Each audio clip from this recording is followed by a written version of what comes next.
ثبوت نہیں مل رہا، اب ثبوت کی تلاش میں کہ مجھے کوئی ثبوت مل جائے جو میرے ظن کو صحیح ثابت کر دے. اس کے لیے منع کیا گیا ہے. تبھی تو آپ دیکھیے کہ ظن کے ساتھ اس کو جوڑا ہے بالکل. برا گمان کر کے اور پھر ثبوت کی بھی تلاش میں لگ جانا، جاسوسی شروع کر دینا کہ میرا جو برا گمان ہے وہ اس کے بارے میں ٹھیک ثابت ہو جائے. روکا جا رہا ہے اس سے. کسی کی ایسی باتوں کے پیچھے پڑنا جس کو کہ وہ خود ظاہر نہ کرنا چاہتا ہو، یعنی کہ ہم نہ چاہیں کہ کوئی ہماری بات کسی کو پتہ چلے، تو انسان پہ ایسی دوسروں کی باتوں کے پیچھے بھی نہ پڑے کہ جب وہ خود نہیں چاہتا کہ میری یہ باتیں کسی کو پتہ چلیں. اس میں خط پڑھ لینا چھپ کر، یا ٹیلی فون کی 2 لائنز ہیں اس میں چپکے سے فون اٹھا کر سننا. انگلش کی کہاوت ہے نا کہ eavesdroppers never hear good about themselves. آج جب کان لگا کر اپنے بارے میں کچھ سنیں گی تو کبھی اچھا نہیں سنیں گی اپنے بارے میں. یہ ساری چیزیں تجسس کے اندر آتی ہیں. ابو داؤد میں نبی اکرم صلی اللہ علیہ وسلم کی حدیث آتی ہے، آپ نے فرمایا اگر تم لوگوں کے چھپے ہوئے حالات معلوم کرنے کے در پر ہوگے، ان کو بگاڑو گے یا کم از کم بگاڑ کے قریب پہنچا دو گے، ان کا بھی برا کرو گے، تجسس نہیں کرو. ایک اور حدیث میں آپ نے فرمایا جب کسی شخص کے متعلق تمہیں کوئی برا گمان ہو جائے اس کی تحقیق مت کرو. اب تجسس نہیں کرو. برا گمان ہو جائے تو برے گمان کی تحقیق نہیں کرو. مثال، چھوٹی سی مثال کوئی دیں گی آپ؟ بتائیے.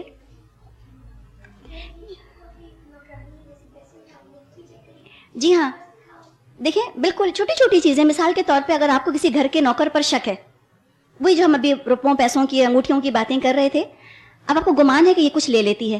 اب اس طرح مت کریں کہ آپ جان بوجھ کے وہاں 5 روپے کا نوٹ رکھ دیں اور کہیں کہ اب دیکھتی ہوں اٹھاتی ہے کہ نہیں. یہ مت کریں. یہ دیکھیں پھر ہم نے پہلے بھی بات کی تھی، وہ ضرورت مند ہے، ان کو اس طرح ٹیمپٹ کرنے سے بہت برا ہوگا. آپ کا برا گمان صحیح ثابت ہو جائے گا. اس کا مطلب یہ نہیں ہے کہ آپ کچھ بھی نہ کریں، آپ احتیاط کریں، اپنی چیزیں آپ سنبھال کر رکھیں اور پہلے سے بتا دیں. مثال کے طور پہ بتا دیں کہ میں نے میز پر 25 روپے رکھے ہوئے ہیں، سب کو پتا چل جائے کہ آپ نے رکھے. اس کے بعد تو وہ لیں گی نہیں. عام طور پہ اسی وقت لیتے ہیں نا جب ان کو یہ خیال آتا ہے کہ ان کو تو پتہ ہی نہیں کون سی چیز کہاں رکھی ہے. تو لہٰذا یہی بات یہاں فرمائی ہے کہ کسی شخص کے متعلق تمہیں برا گمان ہو جائے اس کی تحقیق مت کرو، چھوڑ دو. تجسس میں آپ دیکھیے بعض عورتوں کی، اس لیے ہم تو پھر گھریلو پوائنٹ آف ویو سے دیکھ رہے ہیں، نام ہی حجرات ہے اس پوری صورت کا، گھروں کے اندر کے واقعات. انٹرنیشنل لیول پر تو جو ہوتا ہے وہ بھی دیکھ لیں گے. فی الحال تو ہم گھروں کو سنواریں نا. ہم کیا کرتے ہیں، بعض عورتوں کی عادت ہوتی ہے کہ چھوٹے بچوں کو بھیجتی ہیں کہ جاؤ ذرا سن کر آؤ دادی پھوپھی کیا بات کر رہی ہیں، یا دیکھ کر آؤ ممانی کیا کہہ رہی ہیں. بہت گھٹیا. کیا سکھا رہے ہیں بچوں کو؟ جاسوس بنا رہے ہیں ان کو. یہ ڈیولپمنٹ کر رہے ہیں. یہ اخلاقی معیار دیکھیں گے اپنی ماں کا کہ میری ماں کا یہ حال ہوا کرتا تھا. تجسس کرے تعمیری کاموں کے اندر، کائنات کے راز ٹٹولیں. کائنات کے معاملات میں تجسس کرنا بے حد پسندیدہ ہے. ریسرچ اسی کو تو کہا جاتا ہے، اسی سے پھر ڈسکوریز ہوتی ہیں. تجسس کے ساتھ بدگمانی یہ ہے، مثال کے طور پہ آتے جاتے محلے کے لوگوں پر نظر رکھی جائے اور پھر اس پہ کہانی گھڑ لی جائے. اب کوئی لڑکی ہے کالج گئی، کالج سے آنے میں دیر ہوئی، اس پر کہانی گھڑ لی. یا گھر میں ہے کوئی رہ رہے ہیں، بعض دفعہ بڑے بوڑھے بھی رہتے ہیں گھر میں، ینگ بچیاں بھی ہیں، کسی کے ہاں گئیں دوست کے ہاں. اب گھر میں خود ہی کہانی گھڑ لی کہ فلاں دوست کے گھر کیوں جاتی ہے، ضرور کوئی بھائی ہوگا اس کا. اب اس کی تجسس میں لگ گئے، تحقیق میں لگ گئے.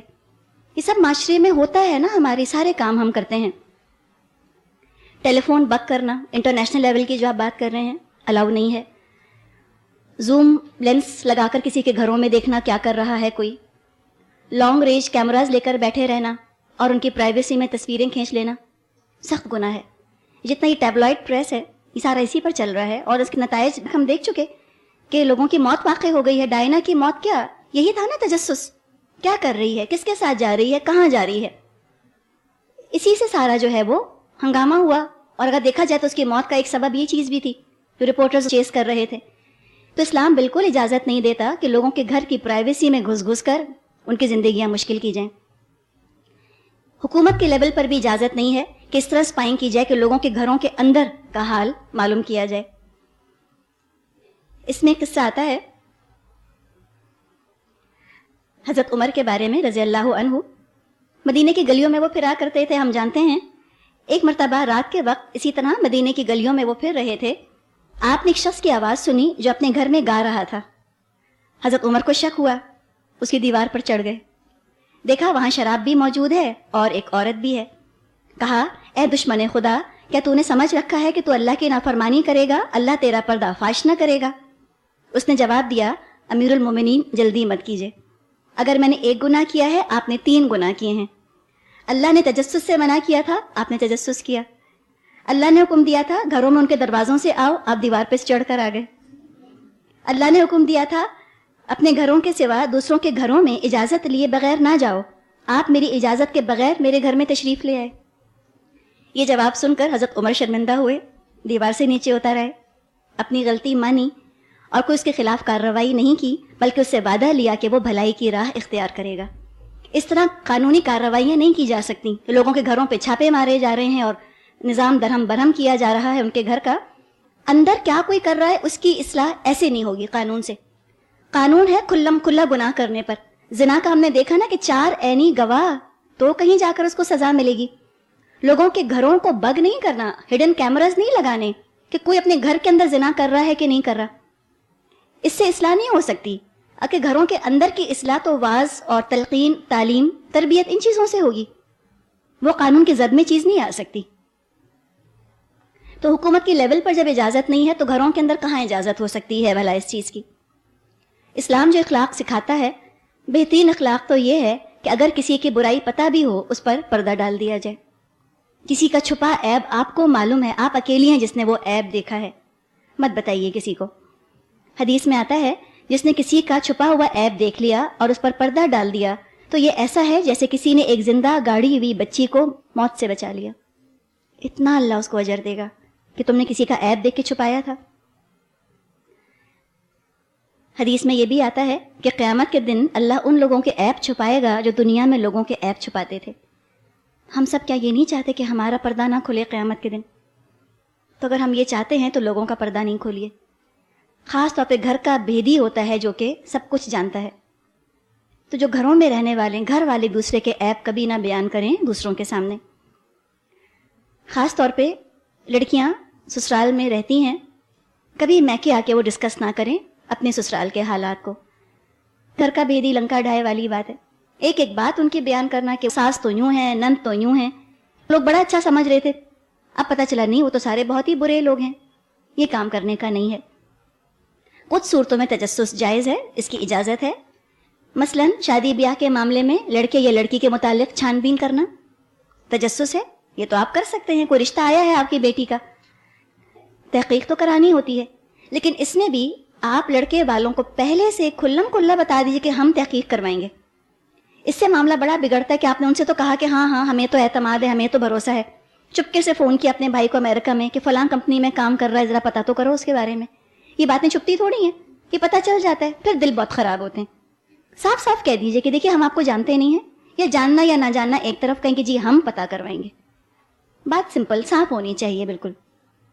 لڑکے والے مان جاتے ہیں کہ ہاں آپ پتہ کرا لیجیے, جو جی چاہے پتہ کرا لیجیے, تو آپ کروائیں. اگر آپ کو ایسا لگ رہا ہے کہ وہ برا مانتے ہیں, پھر آپ دیکھ لیجیے کیا کرنا ہے آپ کو اس معاملے کے اندر.